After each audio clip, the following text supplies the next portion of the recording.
my name is Zinnius. Welcome back to the channel for another episode of TibiaME. So we are picking up where we left off with Kurtz. You'll remember we were kind of in that labyrinth area. All you have to do is make your way back to the throne room where Kurtz is and pick up the conversation with him. So here he is. Zinnius, you are back, but why are you showing such a dark face? Kurtz was there. Damn bastard.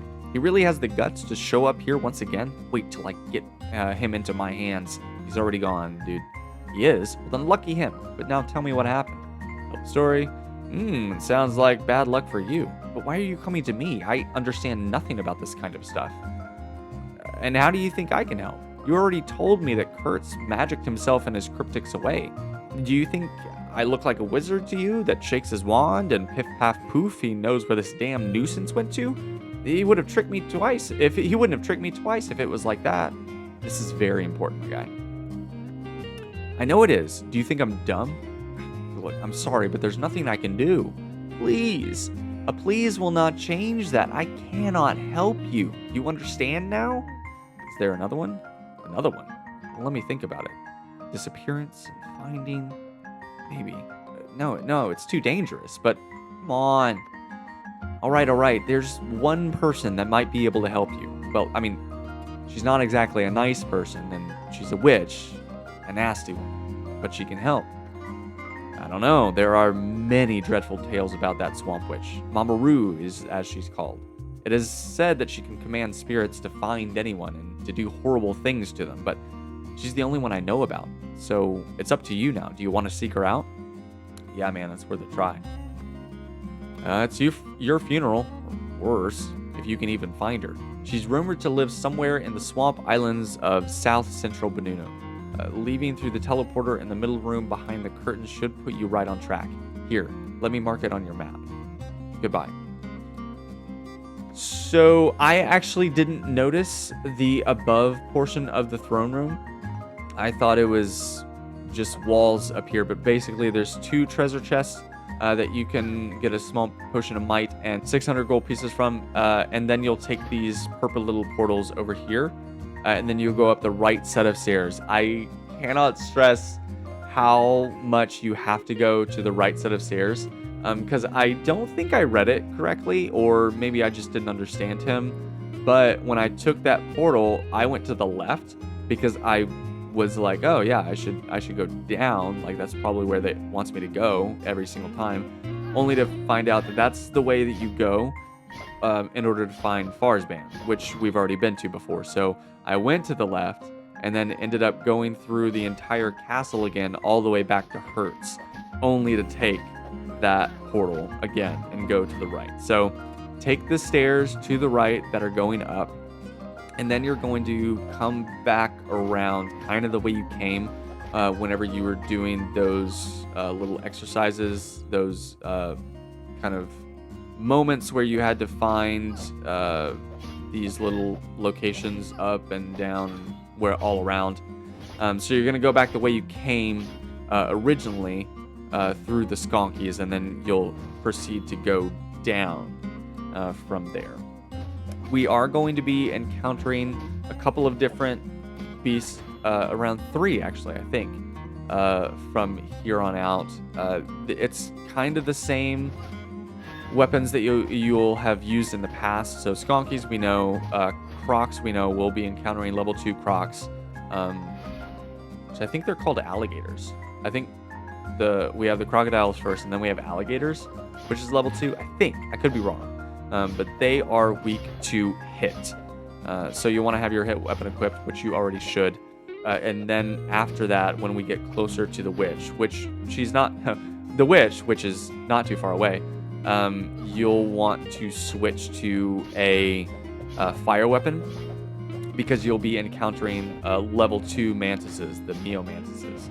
And the terrain's going to change too, and you're going to be encountering a couple of different scenarios that are difficult and different, actually. Whenever you encounter the alligators, you're going to be in a much more open area, but instead of there being fewer of them, there are more in that area. So you're going to be encountering more of them, in a wider area. So it's a little bit more difficult in a different way. So just be aware of that. It's on the next plateau, so the minute we start going down, you're gonna encounter them like that one right there. So be careful there. The Meomantises, when we encounter them, it's gonna be kind of the same thing that we were encountering before. Wherever it's kind of congested, there's a very like specific path that you have to take in order to get through the forest. In addition to it being kind of this swampy area, so you're going to go back to kind of getting bottlenecked in certain areas by them, and they're also tougher monsters at the same time. So that's really incredible for us. It's storming right now outside, so I keep getting distracted by the thunder and lightning that is happening. It's kind of subsided. I started to record kind of when the storms went down, but it was a stormy morning. I love a good storm. I had the great blessing of being able to study abroad whenever I was in college, and we studied abroad to London, and it was like 2 or 3 times a week. It would like rain and drizzle, and it was just I loved the environment there, just because it's so sunny and hot and humid, and I don't like how close to the equator we are here, but over in London, like, it's always cloudy and cool and rainy, and that's just the environment that I want to go to. It was such a good place to go to. I miss it a lot. As you can see, we're starting to encounter the Meomantises, so if you don't have your fire weapon equipped, I would go ahead and do that. Because it is very easy to get swarmed here as well. I will let you know now before we head into that area, if you want to go back to Benunu Beach to grab an ice weapon. We are going to be heading into kind of a cavern, cave, labyrinth area. Again, it's not as bad as the one before, but we will be encountering Cyclopses, who are weak to ice, and that caught me off guard. Here's Mama Roo. Hello, come closer, little one. Let Mama Roo see your face. Yes, you are the one the spirits showed to Mama Roo, the one that seeks her. So why do you seek Mama Roo, little one? You're Mama Roo. Yeah, of course she is. Didn't Mama Roo tell you that she is Mama Roo? Didn't you listen? So here again, she tells you, you searched for Mama Roo and found her. Your search for her is now over. But now tell her why you seek Mama Roo. I need your help. So you don't come to try and drive Mama Roo away? Well, that's nice. And better for you. But what help could you want from Mama Roo? Need a potion of love, a devious poison? Want a glimpse of the future, a vision of the past? Tell me, little one, what is it you want from Mama Roo? I need to find someone. So a love potion. And who might that be? Let's see. There is one that tricked you, one that wronged you, one that has stolen from you, and you want to find him to even the score. Is Mama Roo correct? Yes. Can you help, please? Oh, of course, Mama Roo can help. With the help of the spirits, everyone can be found. But nothing is for free in this world. Want me to do something for you? Then you have to do something for me. That's how things go nowadays. Well, what do you want? There is something Mama Roo wants. It's only a bauble buried in the ruins of a nearby temple. A bronze bell. If you bring the bell to Mama Roo, she will help you finding the one you seek. Do we have a deal? Yeah, we got a deal. Sweet! Mama Roo is already quite pleased with you, little one.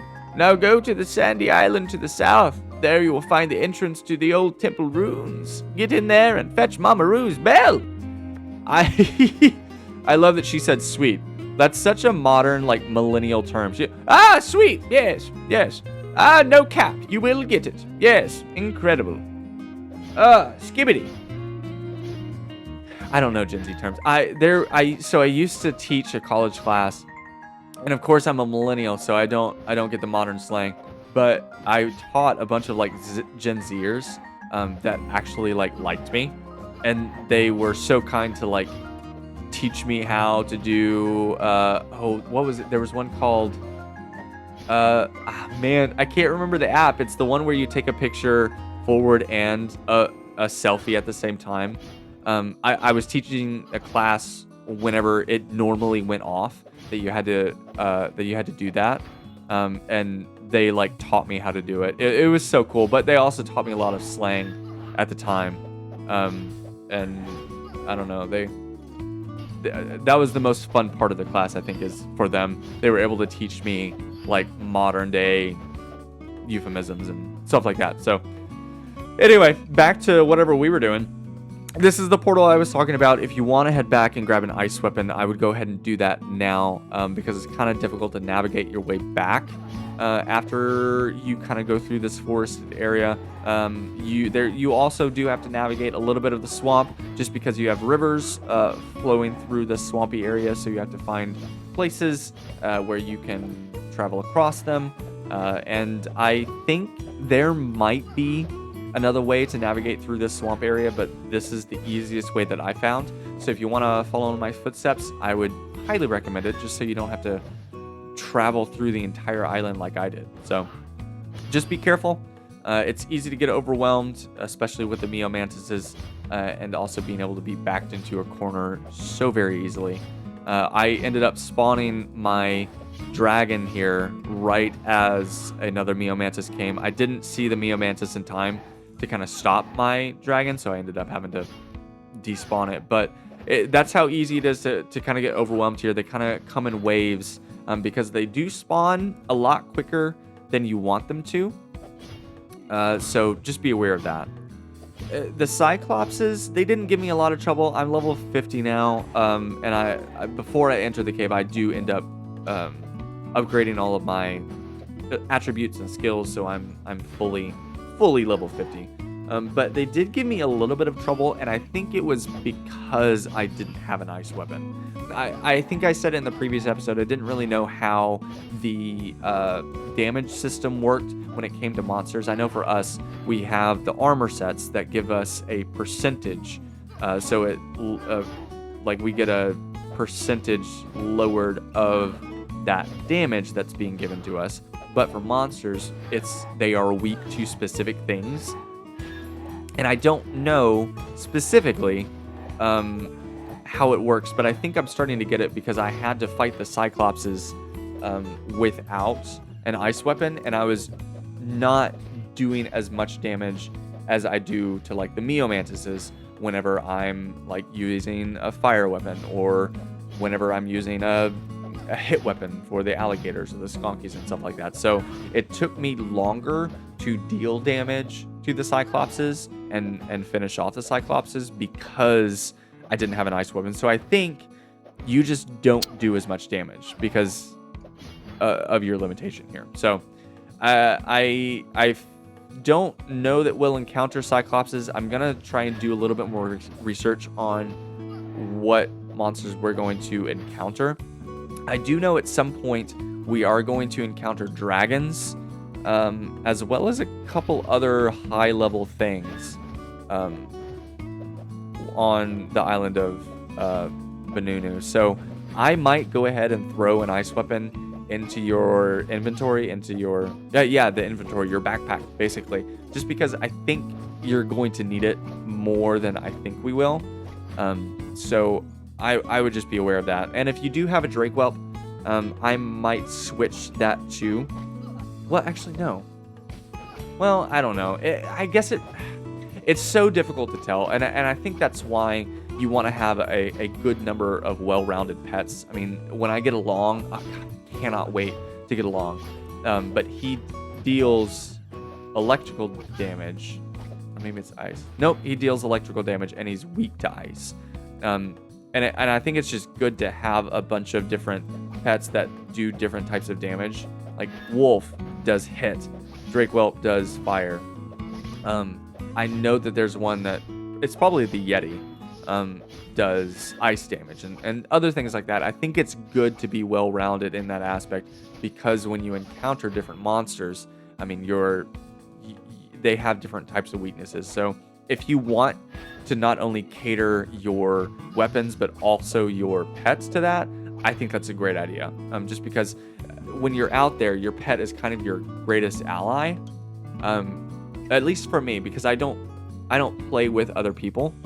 I fully have to rely on me and my pet and stuff like that. So I think it's good to kind of cater what they are strong with to what you're fighting. So that's all. This episode is really just me not knowing how to take care of my pet.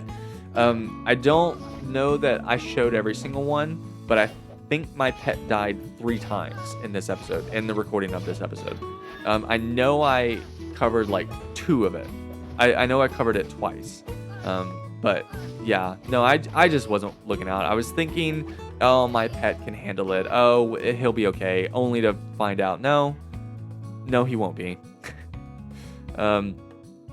So just be careful, because I think it was fine. I don't know if pets have like pet insurance where it lowers the amount of experience they lose whenever they die when you have premium, but I was okay with how much he lost. Like, I thought it was going to be like a few 100,000, but really it ended up only being like 2,000 experience that he lost. And I was like, okay, well, that's not too difficult to get back. Like, I just fight a few monsters and then we're back. So it wasn't too terribly bad. It sucks, but it's still okay. So this next part of the quest is going to be a little puzzly. There is going to be some things that you have to step on in order to get statues from. So I would go ahead and clean out your inventory. Use the depot mail if you need to, because you're going to need to fill your inventory up with 3 different types of statues. And then you're going to need to place those statues on different plates into some rooms to the right and the left. So just be aware, you're about to need some inventory space. Just 3, that's all.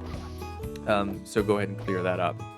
It is a little frustrating for the part where you're going to need to get more than 1 of each statue, because you can't get another statue until flames go away on this next area. And I'll explain what I mean. I get into this habit where I'm trying to explain something before we get there, just because I don't want to run out of time, and I want to explain everything when we get to it. I want y'all to be informed whenever we encounter this thing, but at the same time, sometimes you need to see it in order to know what to do. There are items in these 2 chests before you enter, mana potion and something else. These are the plates that I was talking about that you're going to want to step on in order to get the items that you'll need for this next part of the quest. I do believe that you'll need to place them in a specific order. So when you go and grab these, I will let you know which ones you want to place down in the order that they need to. So what you're going to do is you're going to get a gold, a bronze, and a silver statue. Obviously my inventory wasn't empty, so I had to clear it out. So go ahead and pick those up. And then I go over here to the left. You can do the right first if you want. But on this far left one, you're going to go ahead and place down the bronze one. Then the next one will be the gold one, and then the silver one. And then I think we finish it off with another gold one. But what you're going to want to do is you're going to want to come back here and grab more of them, but you have to wait until the flames go out. So go ahead, wait, and then grab 3 more, and then you'll come back up, and I think it's gold. Yep, gold. Okay, perfect. So this left room, you're going to want to do bronze, gold, silver, gold. Now over on the right side, you're going to have 4 more plates that you're going to set down a statue on. We're going to kind of start off a little different. We're going to do the bronze and the silver. And then next, you're going to go back and get a gold and bronze one again. So you don't really need the silver one again from that. you're going to cap it. So you're going to have a bronze on the left. Nope, gold on the left. And then you're going to have a bronze on the right. So left is, let's see if my memory is any good. So left is going to be bronze, gold, silver, gold.